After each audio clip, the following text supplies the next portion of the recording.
Церемония открытия 13-й универсиады «Туркменистан. Страна воодушевления и здоровья», организованная совместно с Государственным комитетом по физической культуре и спорту Туркменистана, Министерством образования и Туркменским государственным институтом физической культуры и спорта, состоялась в Ашхабаде. В церемонии приняли участие студенты вузов страны, которые показали демонстративные выступления по различным видам спорта. Украшением праздника стали зажигательные выступления музыкально-танцевального коллектива Туркменского государственного института физкультуры и спорта.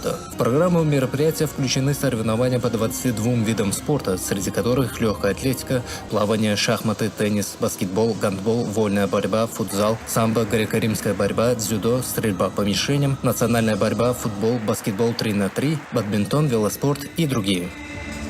Biz şuun Türkmen Devlet Beden Terör ve Spor İnstitutuna geçirilen Türkmenistan Ruhu Elentliğin ve Savdının yurdaklı 13. Üniversiada açılış davrasına qatnaşyar.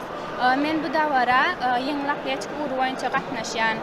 Biz şu davara qatnaşyan ähli deňdoşlarymyzy davaranın açılış dawarasy bilen tüýsýäromdan gutlaýan. Biz ýaşlary şular ýaly mümkinçilikler döredip berýän gahryman arkadaşymyza, gahryman arkadaşly serdarymyza köp-köp sag bolsun diýýär.